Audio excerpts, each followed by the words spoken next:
Hello, I'm Joshua Flournoy, and you're watching Period 2 News. And here, today, I have a special interview coming your way from Juan Munoz himself. Thank you, Josh. Today we have a special, very special interview. An exclusive interview, actually, with Ford Company itself. Welcome back. I'm Juan Munoz, as you may know, and I'm here with Joseph Tavares, the current CEO of Ford Motorsports, and we have an exclusive interview, and he's going to be telling us a little more about his company. Would you like to introduce yourself? Hi, I'm Joseph Tavares, and I work for Ford Motor Company. I'll be giving you a history of Ford. Ka-chow! Okay, Mr. Tavares, could you give us a quick rundown on the history of Ford? Sure thing, Mr. Munoz. Well, Henry Ford's first attempt at a car company under his own name was the Henry Ford Company on November 3rd, 1901, which became the Cadillac Motor Company on August 22nd, 1902. After Ford left the rights to the name, the Ford Motor Company was launched and converted factory in 1903 with $28,000 in cash from 12 investors, most notably John and Horace Dodge. Cut. Now let me tell you something. That is remarkably incredible. It amazes me how people can pursue their dreams and start from nothing and create a wonderful business. During its early years, the company produced just a few cars a day at its factory. Groups of 2 or 3 men worked on each car, assembling it from parts made mostly by supplier companies contracting for Ford. Within a decade, the company would lead the world in the expansion of refinement of the assembly of the line concept, and Ford soon brought much of the part production house in a vertical integration. They seemed a better path for the era. Okay. What else can you tell me about Ford Motorsports?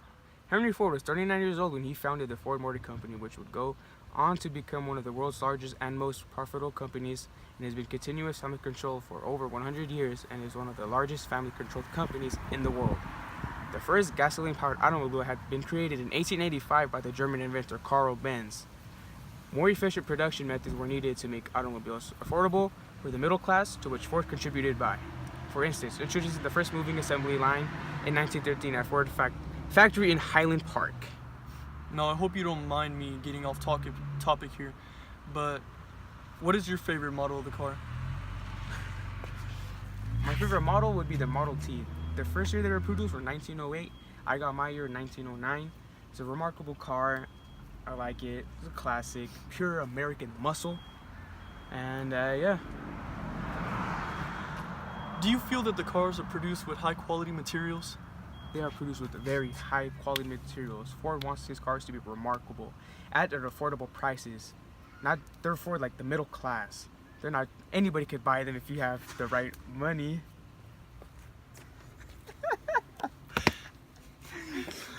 So what are your plans for Ford in the future? Well, Mr. Munoz, I apologize. We want to expand our company, build more remarkable cars. We're already on the way from moving the Model T into a Model A class. So we have some big plans ahead of us. First of all, next time you address me, it's Mr. Munoz, thank you. I accept your apology. Okay, so now the part all the kids at home want to see. Would you mind giving us a tour around the facilities? Well, of course, Mr. Munoz. Let us go. You did great, buddy. Thank you, sir. Without further ado, let's get going. Follow me, Mr. Munoz, and Period 2 News. I'm excited. Indeed. Open the door. Doors open. What a gentleman. Here is our facility where we make the cars. So I'm assuming this is the assembling line, right? Yes, this is the assembly line. We have as you can tell, everything here is top notch. Everything is here made in America. And do you think we're gonna be running into some of your workers? Yes, I'm pretty sure they're on duty right now. We can go make some little interview in an interview right now. Okay. Look here. Here's my assistant, Jimmy Bob.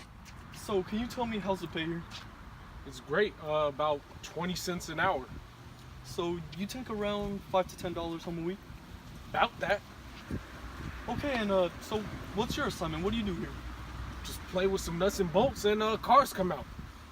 Interesting. And can you show me the workers' facilities here? Oh yeah, come this way.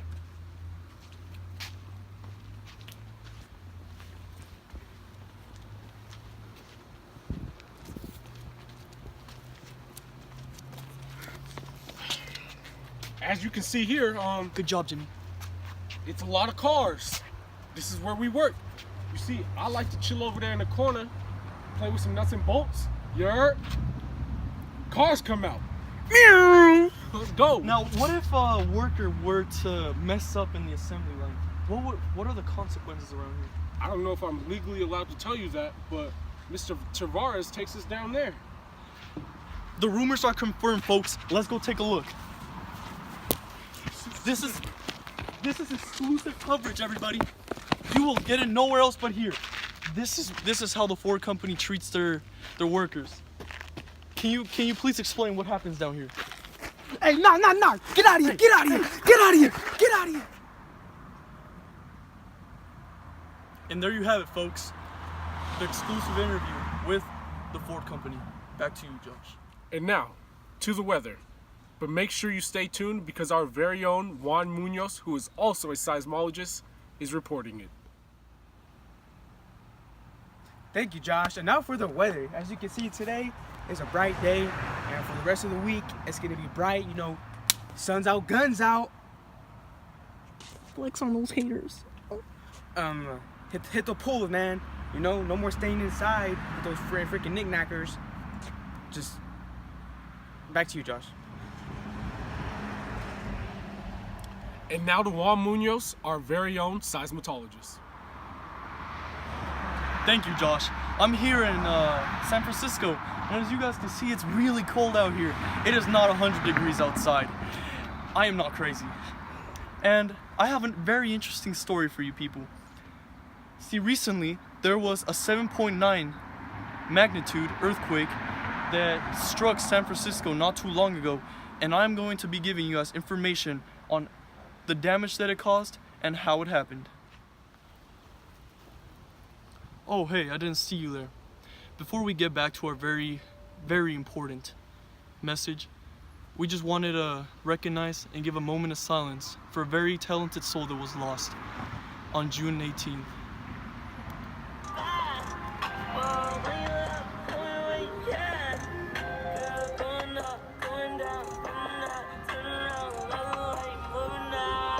Back to the story. Hi, I'm currently next to the beautiful Golden Gate Bridge, which is now deformed because of the devastating 7.9 magnitude earthquake which occurred in 1906.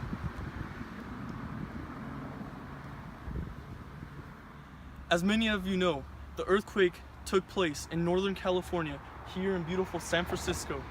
It took place approximately at 5:12 a.m. on April the 18th, and the casualties were off the charts, leaving many dead and fires to outbreak. As you can see, here where many beautiful homes used to be, now destroyed with ruins in its place instead, leaving many devastated. That earthquake was ranked as one of the most devastating in U.S. history. The tragedy has affected many and devastated thousands across the globe. Back to you, Josh. Wow. What an insane story. What a devastating story. I'm sorry for all the families that had loved ones that were lost. Let us have a moment of silence for all those people lost in the devastating earthquake.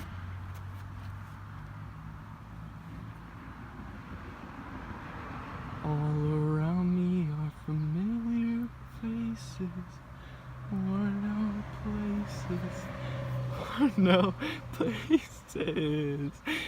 and I think it's kind of funny.